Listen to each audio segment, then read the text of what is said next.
Greetings. We gather today not to delve into the sensationalism of deceit, but to explore its subtle mechanics through the enduring lens of Stoic philosophy.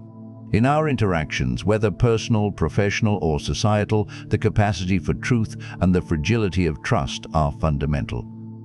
Yet, the human landscape is complex, populated by individuals whose words may not always align with reality.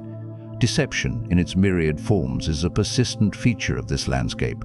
Why should we, practitioners or students of Stoicism, concern ourselves with the ways of liars? Is this not merely an external, something outside our control, and therefore something to be indifferent towards? The answer, grounded in Stoic principles, is nuanced. While we cannot control the actions or intentions of others, whether they choose to lie or speak truthfully, we can control our perception, our judgment, and our response. We can cultivate the inner citadel of reason, fortified against the arrows of falsehood. Stoicism, as taught by thinkers like Seneca, Epictetus, and Marcus Aurelius, is not about passive acceptance or naive optimism. It is about rational engagement with the world as it is, striving for virtue, wisdom, justice, courage, and temperance in all circumstances. It teaches us to examine our impressions, to withhold assent from falsehoods, and to focus our energy on what truly lies within our power, our own thoughts, judgments, and actions. Understanding the tactics of deception, therefore, is not about cultivating suspicion or paranoia. It is about sharpening our discernment, exercising our reason, and protecting ourselves from unnecessary disturbance. It is about applying the Stoic principle of prosocha, or attention, to the subtle cues in human interaction. When we encounter dishonesty, it can cause emotional turmoil, frustration, anger, betrayal. Stoicism offers a framework not to eliminate these emotions, but to understand their source and prevent them from overwhelming our rational faculty. By recognizing manipulative patterns, we can better maintain our equanimity and respond virtuously rather than react impulsively. We often hear that actions speak louder than words. This is a fundamentally Stoic principle. However, words are also actions. Actions intended to shape perception, influence belief, and direct behavior. Liars often employ specific linguistic strategies, subtly embedded within questions, designed to achieve these ends while deflecting scrutiny. They seek to manipulate not just the information exchanged, but the very framework of the conversation and the emotional state of the listener. Today, we will examine 5 common types of questions frequently employed by those who deceive. We will dissect their purpose, explore the psychological levers they pull, and, most importantly, analyze how we can approach them using the practical wisdom of the Stoics. Our goal is not to become experts in detecting every lie, an often futile and exhausting pursuit, but to strengthen our internal defenses, enhance our judgment, and interact with the world more rationally and virtuously. Remember, the sage does not fret excessively over the possibility of being deceived. They focus on acting justly and truthfully themselves, and when confronted with potential falsehood, they apply reason diligently, seeking clarity without succumbing to emotional distress. They understand that the ultimate harm comes not from the lie itself, but from our faulty judgment about the lie and our uncontrolled reaction to it. So, let us embark on this exploration, armed with the timeless tools of Stoic philosophy, reason, virtue, and a steadfast focus on what is within our control. We will look at these 5 questions not as definitive proof of lying, but as potential red flags, invitations to apply greater scrutiny, to pause, and to engage our rational minds more deliberately before giving our assent. The first category of questions we will examine often arises when a liar is confronted or feels their deception is threatened. It is a maneuver designed to shift the focus away from the facts and onto the questioner, or onto the perceived lack of trust. Question type 1. The defensive question. Why would I do that? The first type of question commonly employed in deceptive exchanges is the defensive question, often phrased implicitly or explicitly as, "Why would I do that? Why would I do that?" Or variations like, "What possible reason could I have for doing such a thing?" Don't you trust me? Or, after all we've been through, why would I lie now? The mechanics of the question, at its core, this question is an attempt to deflect accountability. Instead of addressing the evidence or the discrepancy that suggests deception, the liar turns the tables. They feign bewilderment or indignation, forcing the person questioning them onto the defensive. The question implies, my actions or words seem inexplicable unless you assume I have malicious intent. Since you believe me to be fundamentally decent, or at least not malicious in this specific way, my behavior must have an innocent explanation, or perhaps the premise of your questioning is flawed. It operates on several psychological levels. 1. Shifting the burden of proof. It places the onus on the accuser to not only present the evidence of wrongdoing, but also to psychoanalyze the liar's motives and find a plausible, innocent explanation that satisfies them. 2. Appealing to emotion. It often invokes feelings of guilt, loyalty, or a desire for harmony in the questioner. Why would I do that? Combined with a hurt or confused tone can make the questioner feel overly suspicious, accusatory, or uncharitable. The variation, don't you trust me, directly attacks the relational foundation, making the questioner feel they are damaging the relationship by seeking truth. 3. Creating doubt. It aims to introduce ambiguity. If the questioner cannot immediately articulate a compelling reason why the liar might have acted deceptively, the liar can exploit this pause as evidence that their actions were, in fact, innocent or misunderstood. 4. Appealing to past behavior. Phrases like, after all we've been through, attempt to leverage past goodwill or a long-standing relationship to invalidate current concerns. The implication is that the history shared should preclude the possibility of deceit. The liar's intent. The liar uses this question not to seek genuine understanding, but to shut down inquiry. They want to avoid examining the actual facts, the inconsistencies, or the negative consequences of their actions. By posing as innocent or confused, they seek to regain control of the narrative and invalidate the questioner's perception. They might genuinely feel cornered, but their chosen response is manipulative rather than transparent. A Stoic Analysis. How does Stoicism guide us when faced with such a deflection? Let us apply our core principles. 1. The dichotomy of control. First and foremost, we must recognize that the liar's motives and their decision to lie or use manipulative questions are external factors outside our direct control. What is within our control is our own judgment and response.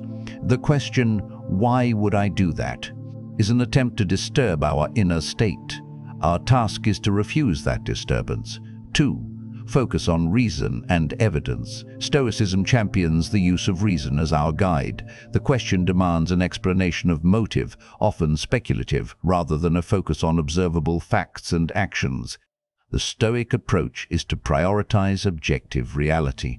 Does the evidence point towards a certain conclusion, regardless of whether we can perfectly ascertain the liar's hidden motive? If the facts are clear, if accounts don't match, if promises were broken, if actions had negative consequences, then our judgment should be based on these facts. Marcus Aurelius, in his Meditations, constantly urged himself to call things by their right names. He would break down situations to their essential components.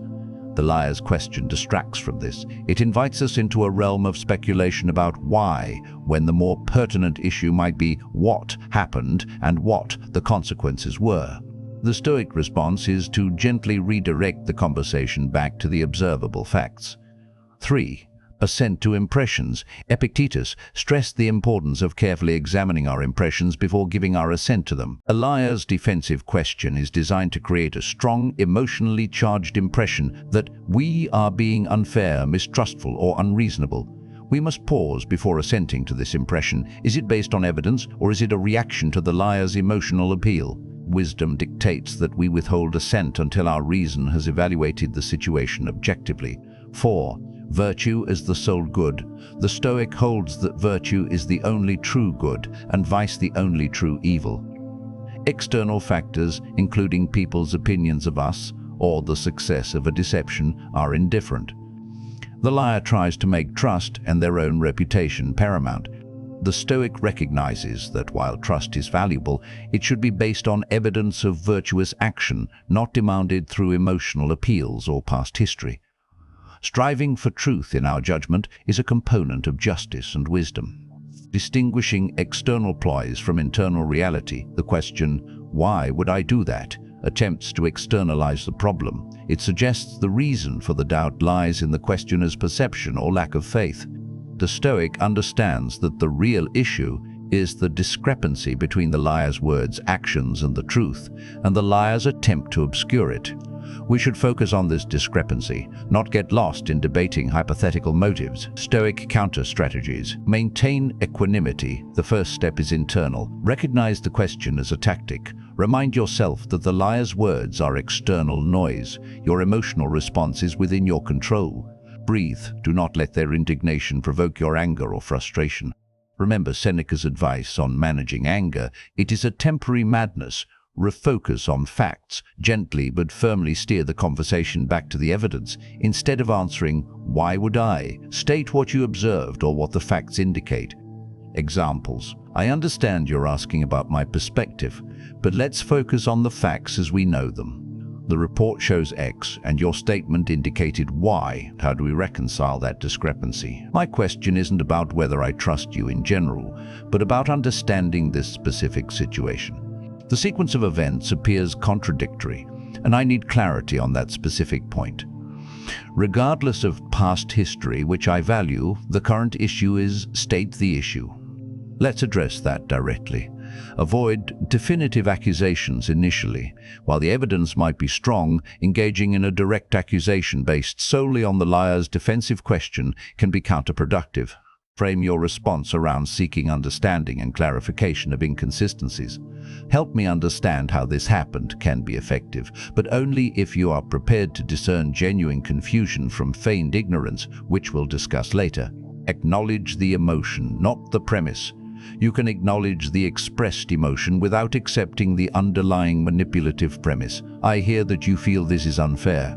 Or, "I understand you feel I'm questioning your trustworthiness." This shows you are listening, but it doesn't mean you agree with their framing. Follow up immediately with a return to the facts. However, we still need to address the inconsistency of the specific issue. Value truth over harmony. Sometimes, seeking truth requires confronting uncomfortable situations and potentially damaging relationships. The Stoic understands that a relationship built on a foundation of deceit or ignored truth is ultimately hollow. Prioritizing the pursuit of truth, calmly and rationally, is acting justly. Elaboration and nuance. The power of this question lies in its ambiguity. It can be used by someone genuinely caught off guard, or by someone expertly weaving a web of deceit. The Stoic approach doesn't demand we assume the worst, but it insists we don't blindly accept the surface presentation. Consider the context. If a minor, easily explained misunderstanding occurs and the person reacts with, "Why would I do that?" it might be simple surprise. But if it follows a pattern of evasiveness, or if the evidence is substantial, the defensive question becomes a much stronger indicator of manipulation. The Stoic uses wisdom to assess context and evidence. Furthermore, the Stoic ideal isn't to become unfeeling. Empathy is not contrary to Stoicism, but it must be tempered by reason. We can understand that the liar might feel cornered or embarrassed. Epictetus differentiates between passions, unhealthy emotions like rage or overwhelming fear, and eupatheia, good feelings like rational joy or caution. Responding to the defensive question with calm caution rather than reactive anger aligns with the latter. The phrase, "Don't you trust me?" is particularly insidious.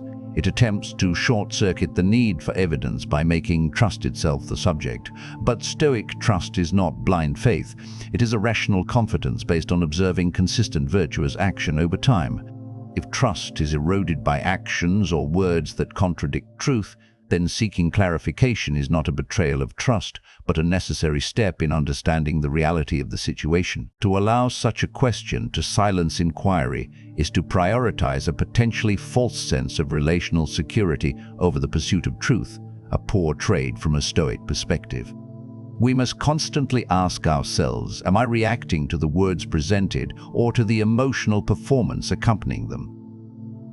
Am I focusing on the facts of the situation, or am I getting drawn into a debate about motives and trust that serves only to obscure the truth? The liar wants you to invest emotional energy in their supposed innocence or plight. The Stoic response conserves that energy, channeling it instead into the rational examination of the situation. By refusing to be drawn into the liar's game of motive, hunting, and emotional appeal, we maintain our integrity and our clarity of judgment. We respond not with suspicion, but with a calm insistence on evidence and reason. This is the practical application of Stoic wisdom in navigating the common yet challenging encounter with defensive deflection. Having examined the question that seeks to turn the tables, let us consider another common tactic, the question that deliberately muddies the waters, diverting attention away from the present issue with irrelevant hypotheticals or distractions. Question type 2, the hypothetical distraction. What if? The second category of questions we often encounter from those seeking to deceive involves hypotheticals, distractions, and diversions. These questions typically begin with phrases like, "What if? But couldn't it be that? Okay, but what about that other time when?" Or maybe the real issue is. The mechanics of the question, this tactic functions by avoiding direct engagement with the issue at hand. Instead of addressing the facts presented, the liar introduces speculative scenarios, related or unrelated incidents, or alternative possibilities designed to confuse the issue, dilute responsibility, or create an escape route. Key characteristics include 1. Introducing irrelevancy. The hypothetical scenario proposed is often tangential or entirely unrelated to the core issue. It might be a plausible alternative, but it's presented precisely because it offers a way out of addressing the actual problem. 2. Obscuring facts. By flooding the conversation with possibilities and what-ifs, the liar aims to make the original facts seem less certain or less important. The goal is to create ambiguity where there might have been clarity. Avoiding accountability. If the liar can shift the focus to a hypothetical situation where someone else might be at fault or where the circumstances were different, they can sidestep responsibility for what actually occurred. What if the supplier made a mistake? Is easier to discuss than admitting I missed the deadline. 4. Appealing to intellectual curiosity. These questions can sometimes appeal to our natural inclination to consider all possibilities. The liar exploits this by framing their diversion as a sign of thoroughness or intellectual rigor, when in fact it's a stalling tactic. 5. Creating false equivalence. Sometimes the hypothetical is presented as being just as likely or even more likely than the actual explanation, thereby undermining the credibility of the truthful account. The liar's intent, the primary intent behind these distracting questions, is evasion. The liar wants to avoid admitting fault or error, providing a truthful explanation, facing the consequences of their actions, engaging in a direct fact-based discussion that could expose their deception. They are buying time, sowing confusion, and attempting to derail the conversation towards a less incriminating territory. A Stoic analysis, Stoicism offers powerful tools for navigating these attempts at misdirection. 1. Or is it merely a speculative fancy designed to distract? Wisdom requires us to distinguish between what is relevant and what is not. 2. Focus on the present and the actual. Stoics emphasize living in the present moment and dealing with reality as it is. Marcus Aurelius frequently reminds himself to focus on the task at hand, the present duty. Hypothetical situations, by definition, are not the present reality. While considering future possibilities is part of planning, indulging in irrelevant hypotheticals during a discussion about past events is a distraction from the core task, understanding what actually happened and acting appropriately. 3. The dichotomy of control. The liar's hypothetical scenarios are almost always outside the questioner's control. They are possibilities, not certainties. The Stoic principle reminds us to focus our energy on what we can control, our judgment of the situation based on the available facts, and our response. Engaging deeply with a hypothetical that has no bearing on the present truth is an inefficient and potentially disturbing use of our mental energy. 4. Virtue of justice and truth. Justice requires fairness and honesty. Allowing a conversation to be derailed by irrelevant hypotheticals is subtly unjust as it prevents the truth of the actual situation from being fully addressed and acknowledged. Similarly, engaging earnestly with baseless hypotheticals can be seen as a mild form of dishonesty, as it gives undue weight to speculation over fact. 5. Clarity and precision of thought. Stoicism values clear, rational thinking. The liar's hypothetical questions introduce obfuscation and ambiguity. The Stoic response should aim to restore clarity. This involves identifying the core issue and refusing to be drawn away from it. Epictetus taught that the primary task is to examine one's ruling faculty, the ability to reason and judge. Letting oneself be easily distracted by speculative tangents weakens this faculty. Stoic Counter-Strategies. How can we respond effectively and virtuously? Acknowledge, then redirect. It's often wise to briefly acknowledge the hypothetical without giving it undue attention, then immediately pivot back to the actual issue. That's an interesting thought experiment, but it doesn't seem to apply to the situation we're discussing right now. The key issue here is restate the core issue. I hear your point about what if X happened. However, what did happen was Y, and we need to address that.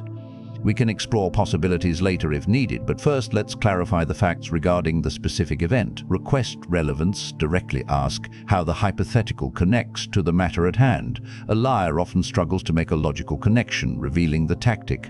How does that scenario relate to the discrepancy we're currently examining? Can you explain the relevance of that hypothetical to the facts as they stand?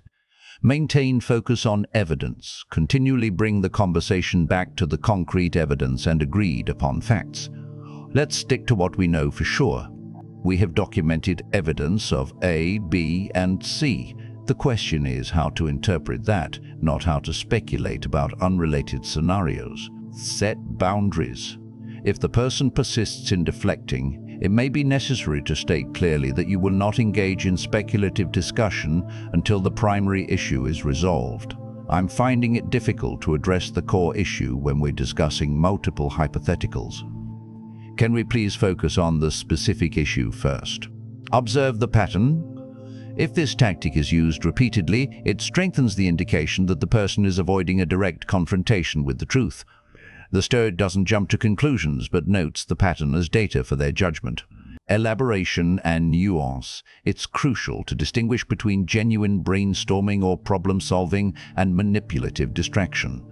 A collaborative discussion might involve exploring various possibilities to find the best solution. The key difference lies in the intent and the context.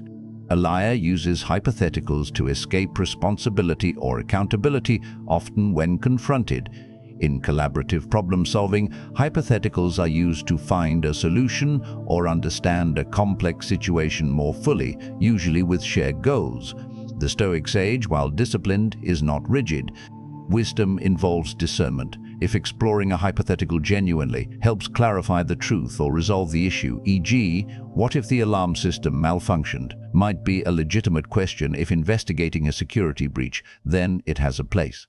But the liar's use is typically different. It's a smokescreen.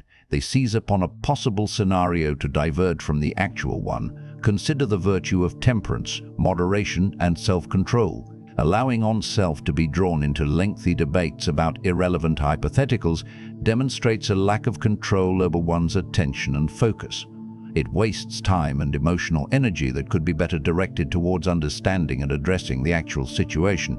Epictetus might advise us to recognize these distractions for what they are.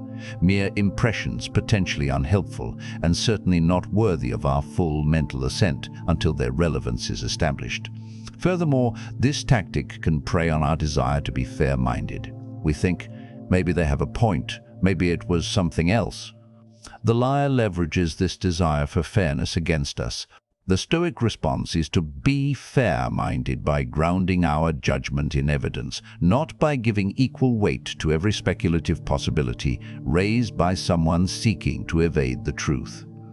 Think of Marcus Aurelius' advice to constantly return to first principles. The first principle here is the truth of the situation. The liar's hypothetical questions are like weeds growing around the foundation of that truth. Our task is to identify the weeds, acknowledge them perhaps, yes, weeds exist, but focus our energy on tending the foundation itself, establishing the facts, understanding the reality, in essence the Stoic approach to the what-if. Gambit is one of focused rationality.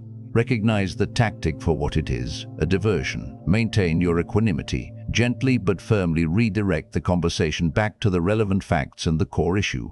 Do not allow speculative possibilities, however plausibly presented, to obscure the reality you are trying to ascertain. By doing so, you uphold the virtues of wisdom and justice, conserve your mental energy, and maintain the integrity of your judgment, regardless of the liar's attempts to lead you astray. We've discussed questions that deflect blame and those that distract with hypotheticals.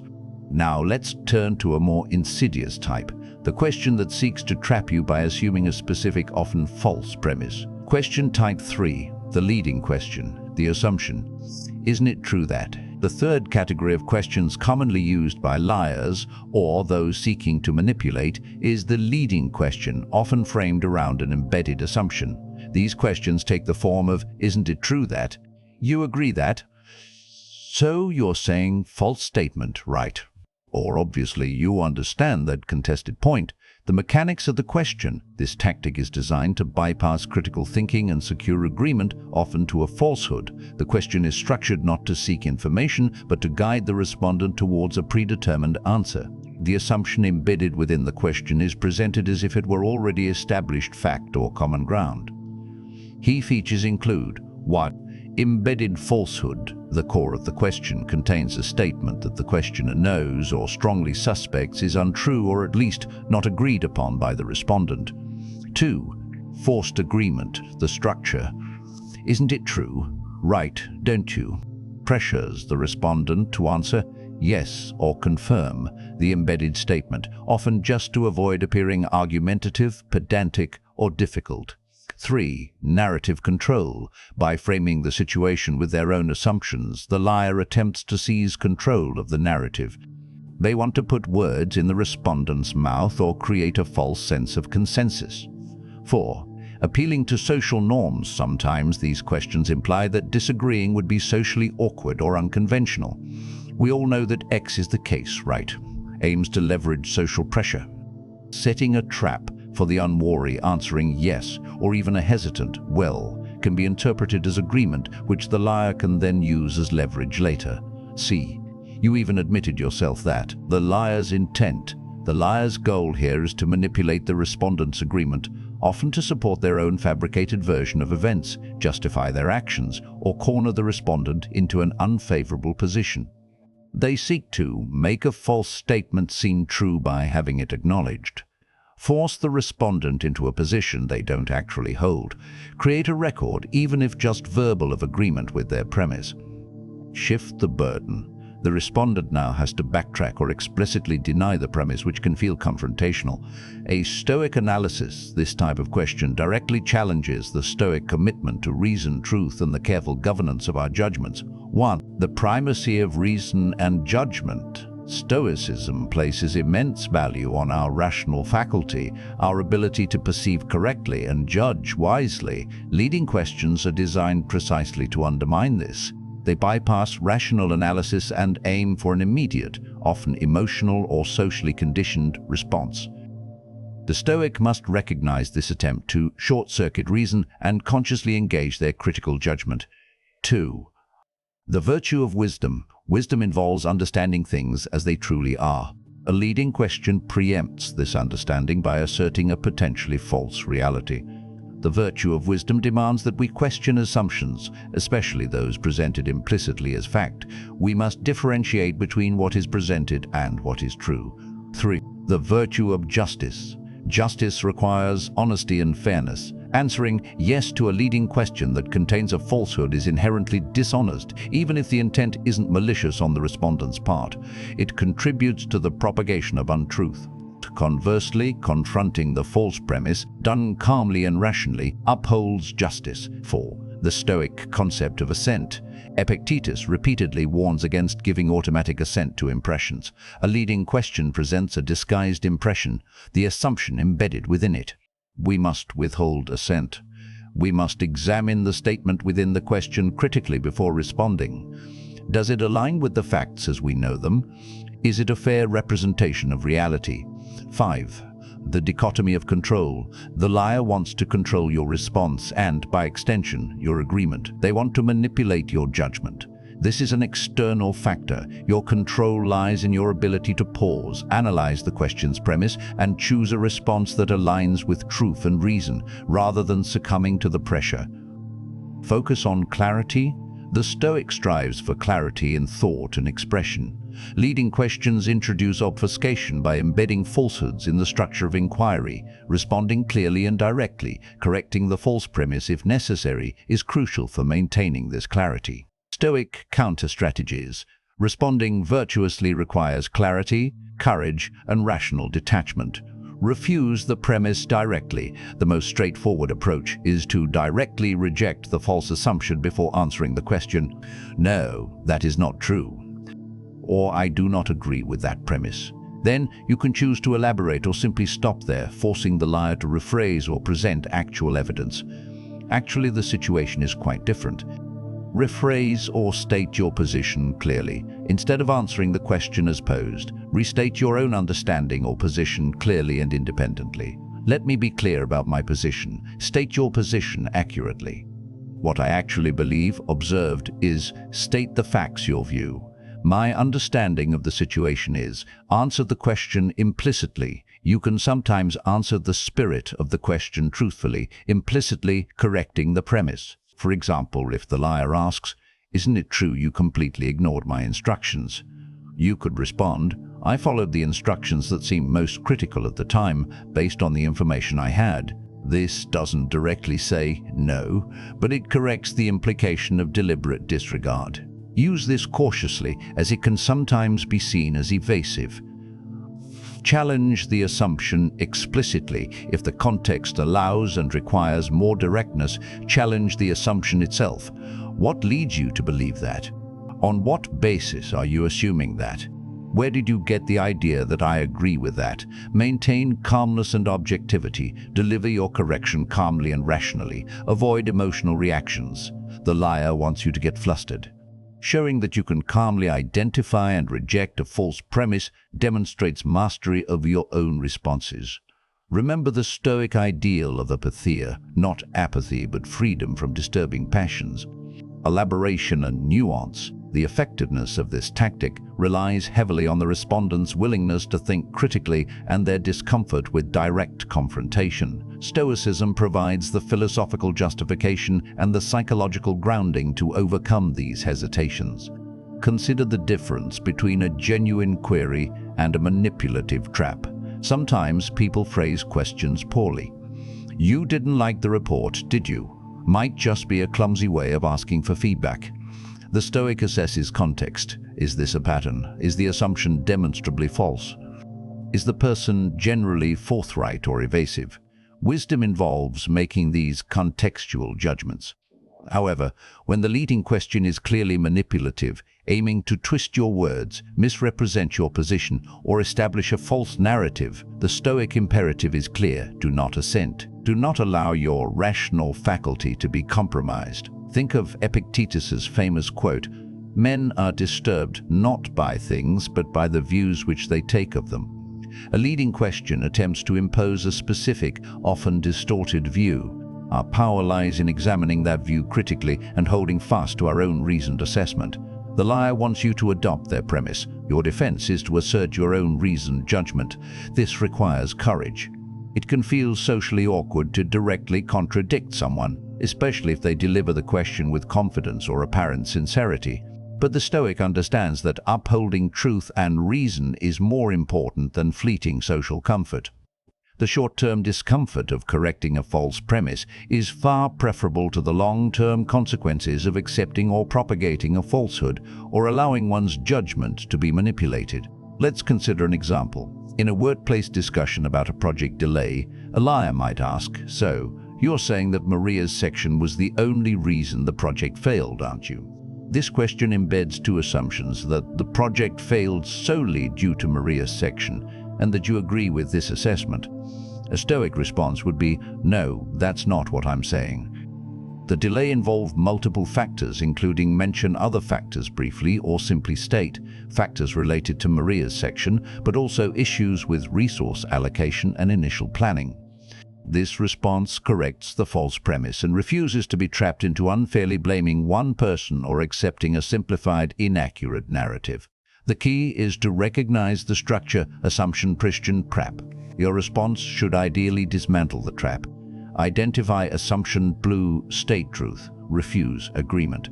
By mastering the art of analyzing questions for their underlying assumptions, and by having the courage to refuse assent to falsehoods, we employ the Stoic virtues of wisdom and justice in our daily interactions. We protect our own rational integrity and contribute to a more truthful discourse, even when faced with those who employ manipulative tactics. This isn't about winning an argument, it's about maintaining clarity and truthfulness in our own minds and actions, regardless of external attempts to obscure them.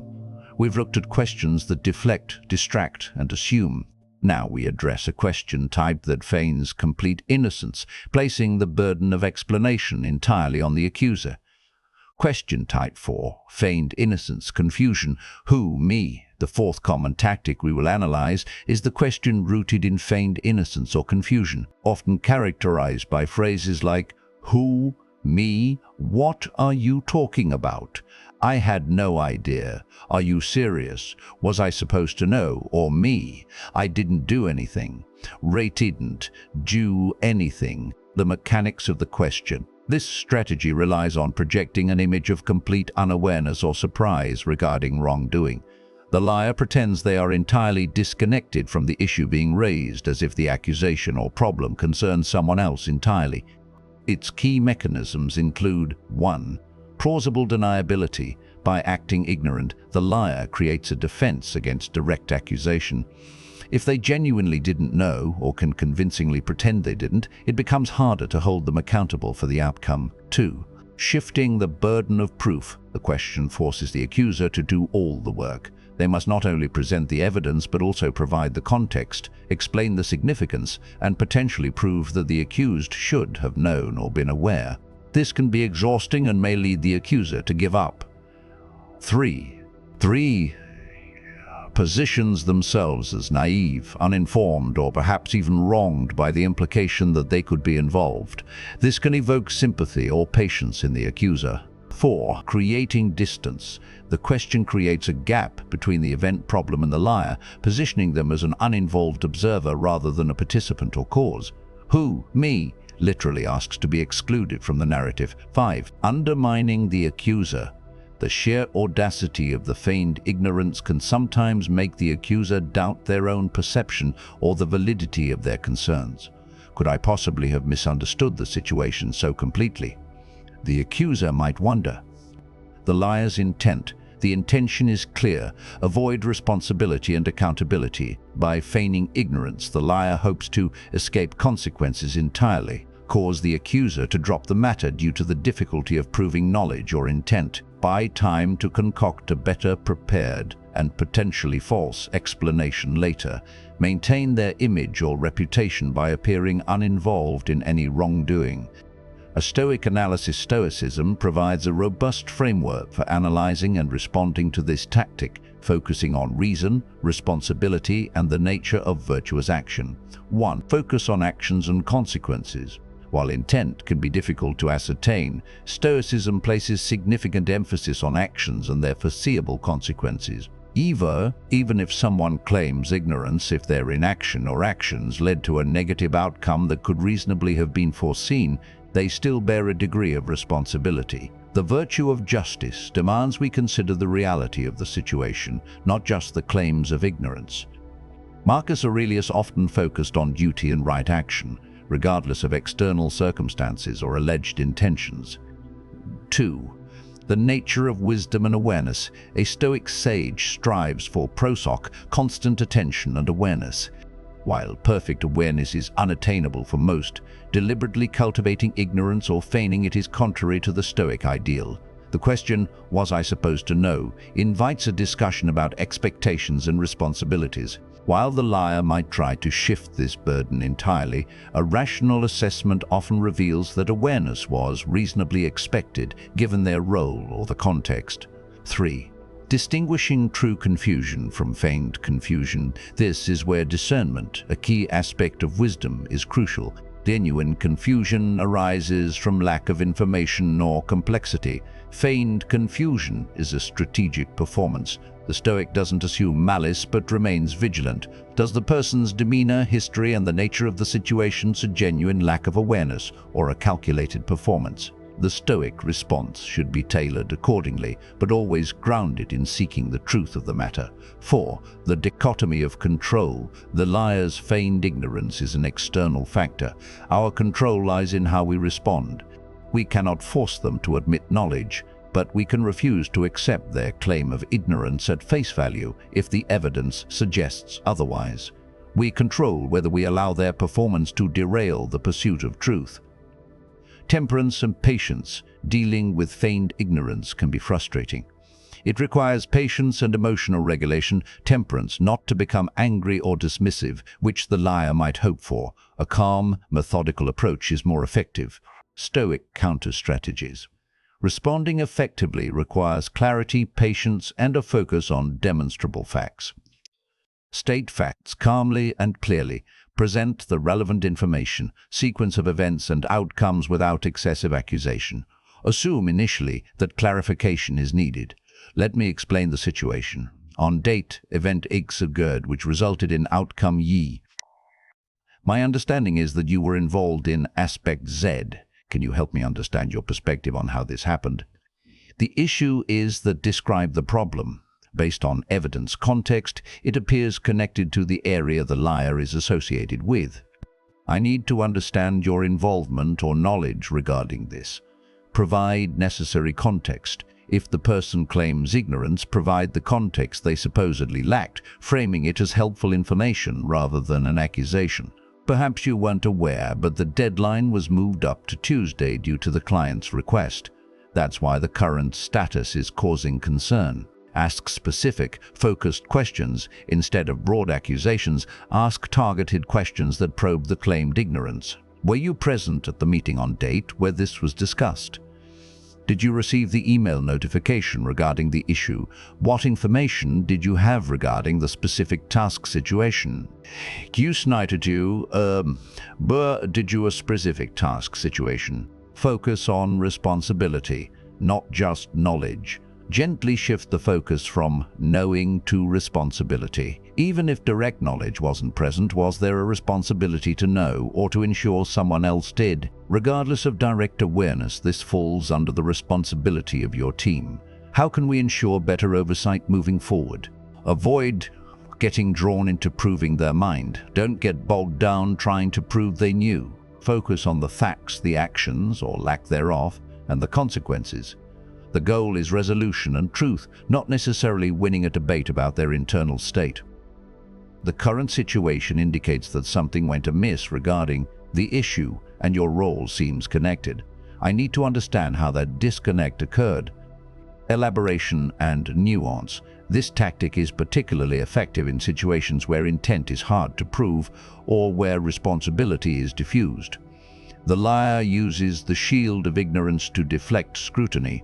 Consider the Stoic emphasis on self-awareness and rational consistency. The performance of ignorance requires a significant disconnect between the actor's internal knowledge and their external presentation. This creates an inner friction that is fundamentally at odds with the Stoic ideal of living in accordance with nature, which includes living rationally and authentically. While we cannot judge the liar's inner state definitively, we can recognize the behavior of feigned ignorance as a departure from straightforward, rational conduct. The phrase, "Was I supposed to know?" is a classic example. It frames the issue as one of external rules or arbitrary expectations. The Stoic might reframe it internally: was it reasonable, given my role and the context, to expect awareness or action regarding this matter? The answer often lies not in explicit rules, but in rational assessment of responsibilities inherent in a situation. Imagine dealing with a report that contains significant errors. The person responsible might say, "Who? Me?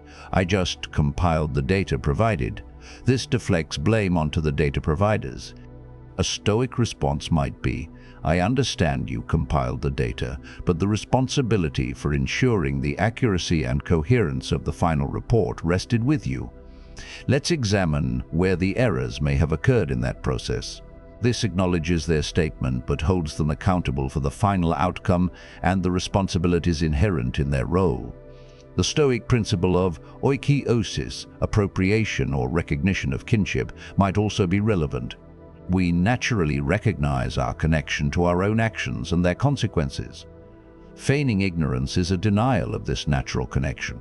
While we must be careful not to accuse unjustly, we should also not allow others to completely sever the connection between their actions or inaction and the resulting reality. Ultimately, dealing with feigned ignorance requires a calm insistence on objective reality. While acknowledging the possibility of genuine misunderstanding, the Stoic does not allow strategic confusion to obstruct the path to truth. By methodically presenting facts, asking focused questions, and gently anchoring the discussion to responsibility and consequences, we can navigate this tactic effectively, maintaining our own rational integrity and encouraging a more truthful resolution, even when confronted with a performance of utter bewilderment. We have explored questions that deflect, distract, assume, and feign ignorance. Our final category involves questions designed to manipulate emotions, seeking sympathy or outrage to divert attention from the core issue. Question type 5, the appeal to emotion, sympathy ploy. Can you believe? The fifth and final category of questions we will examine involves emotional manipulation, often disguised as appeals for understanding, sympathy, or shared indignation. These questions typically take the form of, "Can you believe they're accusing me? After everything I've done for you, you doubt me now. Don't you feel sorry for how difficult this is? Or, isn't it outrageous that I'm being treated like this?" The mechanics of the question. This tactic aims to bypass reason by triggering a strong emotional response in the listener. The liar seeks to make the listener feel sympathy for them, anger on their behalf, or guilt for questioning them. The question isn't seeking information, but is designed to shape the listener's emotional state and, consequently, their judgment. It invites the listener to feel with the liar. 2. Distraction from facts. By focusing the listener's attention on the liar's feelings or perceived victimhood, the actual facts or the core issue of the conversation become secondary or are ignored altogether. Guilt or obligation. Questions referencing past favors. After everything I've done, create a sense of indebtedness, implying that questioning the liar now would be ungrateful or disloyal. 4. Creating an alliance by appealing for shared outrage. Isn't it outrageous? Isn't it outrageous? Killed. Isn't it outrageous? The liar tries to position the listener as an ally against a perceived unfair accuser or situation. 5. Shifting focus to the liar's experience.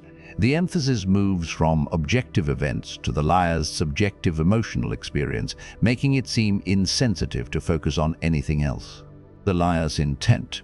The goal is to manipulate the listener's emotional response to avoid accountability. This includes eliciting pity or sympathy to excuse their behavior, generating anger or indignation towards the accuser or situation, diverting focus from their own actions, making the listener feel guilty for raising concerns, thus discouraging further inquiry, creating a biased emotional atmosphere that clouds rational judgment.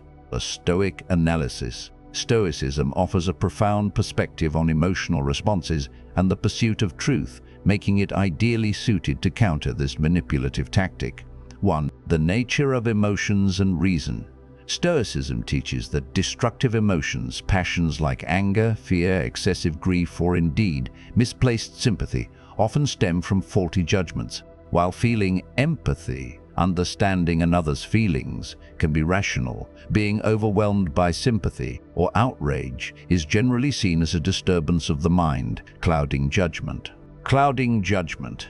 Our task, guided by reason, is to acknowledge emotions without being ruled by them. 2. The dichotomy of control, the liar's feelings, their past actions, the listener's feelings of guilt or sympathy, these are all in various ways external to our core rational self or influenced by external factors. What we can control is our judgment of these things.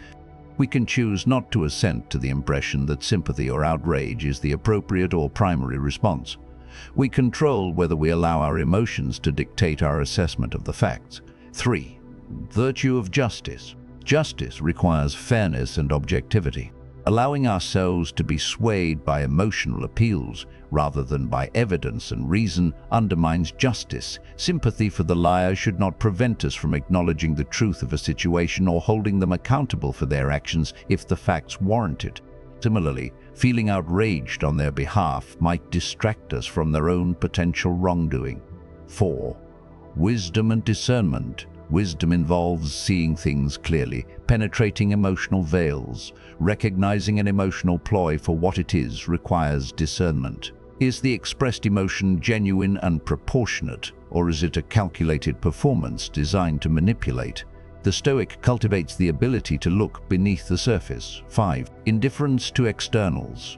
While not advocating apathy, Stoicism teaches that external factors, including past favors, social pressures, or even the consequences of our actions, are ultimately indifferent concerning our virtue. The liar tries to elevate these externals, like their past kindness or current distress, to paramount importance. The Stoic focuses on the internal, the exercise of reason and virtue in the present moment. Past actions don't erase the need for truth now. 6. The sage's equanimity. The ideal Stoic sage maintains a state of apatheia, freedom from disturbing passions. While we may not achieve this perfectly, the pursuit of this state guides our response. Instead of reacting emotionally to the liar's plea, we aim for a calm, rational assessment. Stoic counter-strategies responding effectively requires maintaining emotional balance and returning the focus to objective reality. Acknowledge the emotion, then redirect. Validate the expressed feeling without accepting the manipulative premise. Then firmly steer back to the fact. I understand you feel distressed, unfairly accused, and I hear that. However, the specific issue we need to address is state the issue and the facts. I acknowledge that you believe you've been treated unfairly, but let's focus on the facts of the situation. Specifically, mention the discrepancy or problem. Maintain emotional distance. Consciously detach yourself from the emotional manipulation. Remind yourself that their feelings are their own concern, and your primary duty is to truth and reason. Think, this is their emotional reaction. My responsibility is to assess the situation rationally. Reframe past actions. If the liar uses past favors, address it neutrally without letting it obligate you unfairly. I appreciate your past contributions and they are valued. However, this current situation involves a specific issue that needs to be resolved based on its own merits.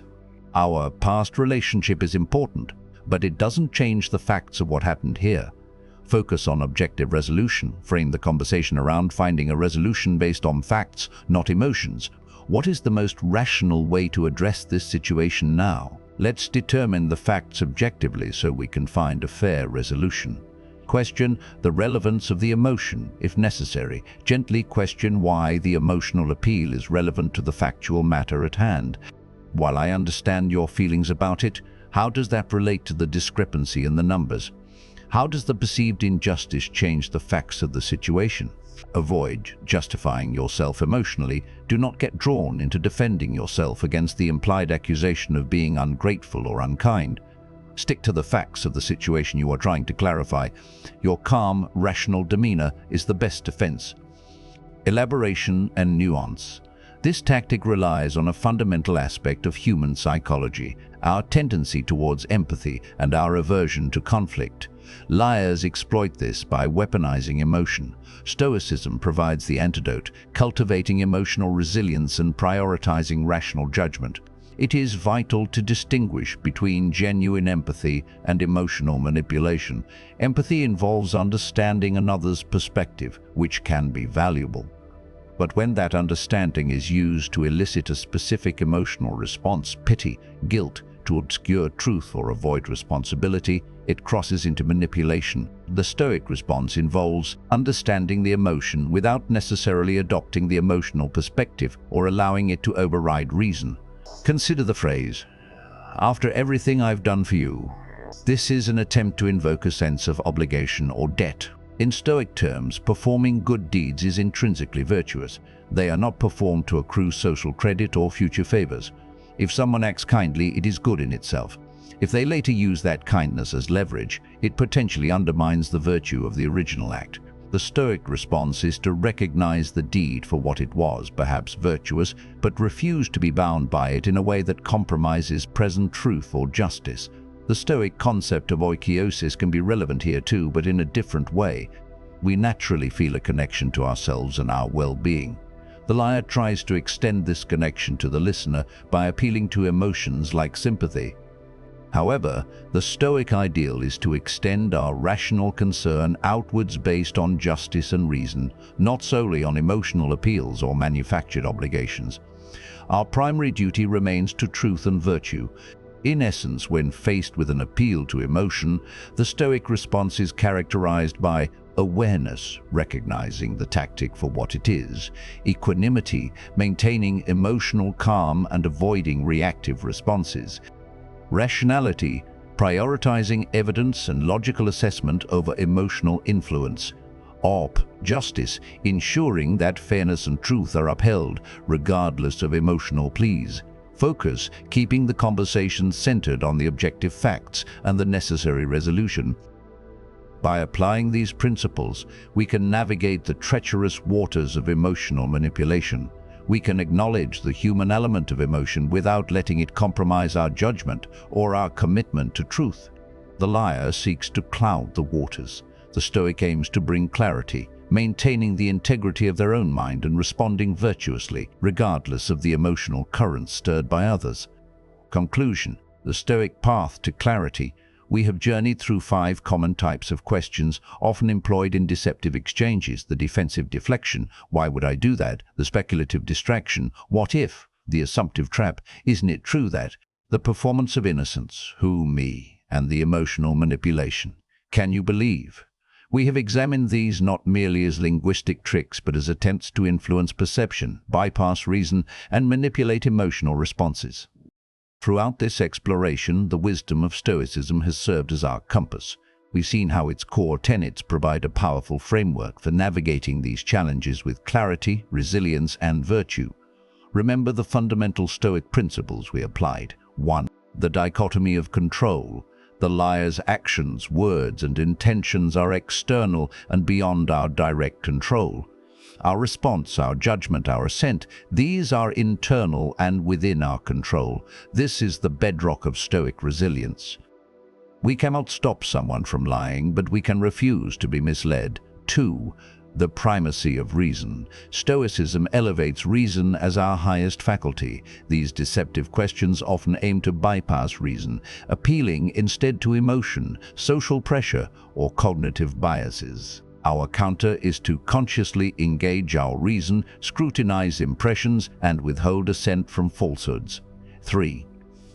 The 4 virtues: wisdom, discerning the nature of the questions, understanding their manipulative intent, and identifying the relevant facts. Justice, upholding truth, acting fairly, and refusing to be complicit in deception, even through passive agreement. Courage, the fortitude to question assumptions, challenge falsehoods calmly, and prioritize truth over social comfort or avoiding confrontation. Temperance, maintaining emotional equilibrium, regulating responses, and exercising self-control in the face of provocation or manipulation. Focus on reality. Stoics strive to see things as they are, calling them by their right names and focusing on the present reality and observable facts, rather than getting lost in speculation or emotional narratives. 5. The importance of assent. We must be vigilant about what we mentally accept as true.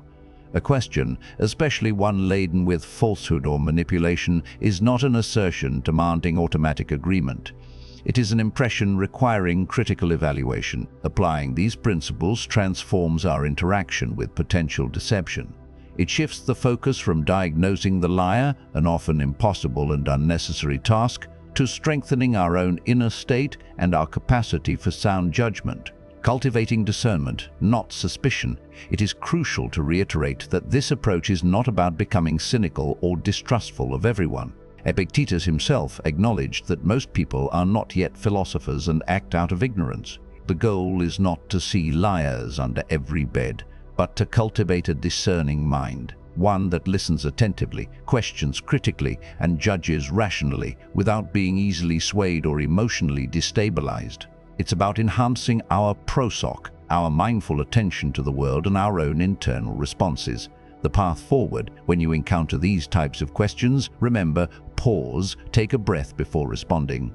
This pause is where reason can intervene. Analyze. Identify the nature of the question. Is it defensive, distracting, assuming, feigning, manipulating emotion? Recenter. Bring your focus back to the objective facts and the core issue. Respond rationally. Choose a response that is truthful, calm, and focuses on the facts or the necessary clarification, rather than getting caught in the liar's emotional or logical trap. Control your inner state. Recognize any emotional reactions, frustration, anger, guilt, as potentially unhelpful impressions. Observe them, but do not let them dictate your actions or judgments. Living according to Stoic principles does not insulate us from the difficulties of human interaction, but it equips us to face them virtuously. It allows us to engage with the world honestly and rationally, to uphold truth even when it's difficult, and to maintain our inner peace amidst the complexities and deceptions we may encounter. The liar's questions are gambits, attempts to win by manipulating the rules of the exchange. By understanding the game and adhering steadfastly to the principles of reason and virtue, we can choose not to play their game, but to respond in a way that upholds our own integrity and contributes to clarity rather than confusion. We build our own inner citadel, fortified by reason, where falsehoods may knock, but cannot easily enter to disturb our peace or corrupt our judgment. Let us strive, then, not to be masters of detecting lies, but masters of ourselves, applying wisdom, justice, courage, and temperance in every interaction, and finding tranquility not in controlling others, but in mastering our own response to the world as it is.